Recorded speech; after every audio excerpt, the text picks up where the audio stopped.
And that's what cripples people. It's like, how do I get from idea to execution? And I think we gotta, what I want to do right now, I want to help people, right? I want both of us to give them advice on how you get from idea to execution. Me personally, I think the first thing you have to do is get past that wait until the time is right, right? I think that's what most people do. Is like, there's a saying, there's a myth. I'm going to do it when the time is right. And that's completely false, right? The time will never be right. The stars would never align. There's always going to be something that you can pinpoint and say, that ain't right. That ain't right. Or, you know what I mean? I need this to be just do it. And through the process of doing, things start aligning, right? Energy started attracting. I said in the video I created today, even with Cut Different, we just started moving. We just started doing it. And then we started attracting the things that we needed, right? Most people like things that's moving forward. They like to see good energy, right? And if you're putting good energy into the world, you're doing something positive, people will start reaching out to you. The things that you need will start coming to you instead of you having to figure out, like, you have to go find them, right? It's basically you just starting your own wave in a sense. And I think if you can get past waiting until the time is right, then that's the first and foremost thing that you can do to get from idea to execution, right? Obviously, you got to have a plan. You got all that different stuff, but start. Right. Don't stop saying I'm gonna do it tomorrow. I'm gonna do all this. For what my boys say, IDCC. Stop waiting till the time is right. Just do it now. And that thing is so serious because you're really stopping yourself. The hesitation that you're doing, you're stopping yourself. You're making the thing bigger than what it is. And even in that, I think it's a mindset thing, right? A lot of people, when they have an idea, they think about all the things that can go wrong. When I have an idea, I think about ways it could be right.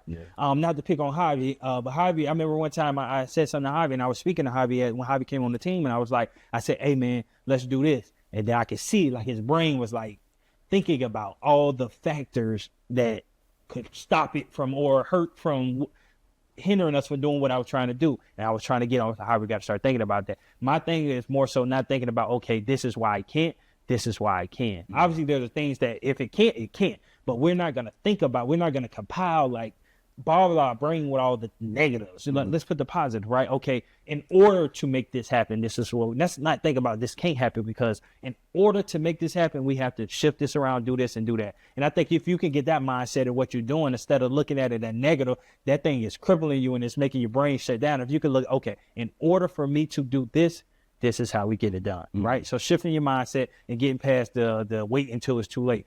That's how you get from that idea to execution. So Robbie, what you think?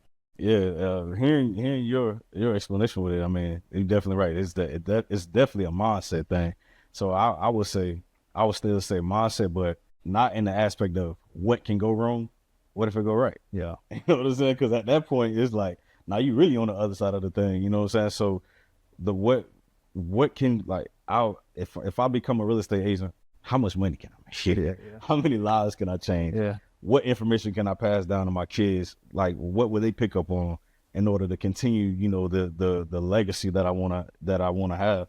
How can it help impact Cut Different? Like, what things can I do to help, you know, within real estate to help Cut Different grow? How can we add a shelter department for, you know, those type of. So for me, when I started thinking like that, I remember calling Rory and I told her, I was like, I thank God for that, because when I first came into it, it was like, all right, what can real estate do as far as making money for me? Like what, that was the only thing that I was thinking about when I was even in that moment of executing. It was like, okay, I'm gonna execute this thing for the money.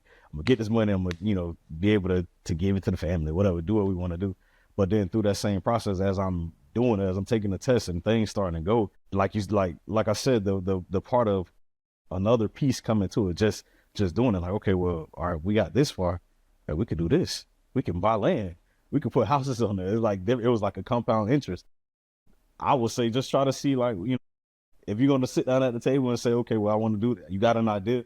All right, here are all the bad things that can happen. All right, well, you know, like in school when they got the Venn diagram, all the, you know, the good and the bad, and put them both together, you know what I'm saying? And now on one side, here's all the bad things, but on the other side, here are all the good things. And I'm pretty sure you're going to like what's on this, you know, on the good thing side. So just go ahead and do it and try to get all this good stuff. Know the bad things may come. That's a part of it. You got to learn from that. That's what you said. Those bad things should help you get to this side of things anyway. So I think that's about the best way to put it.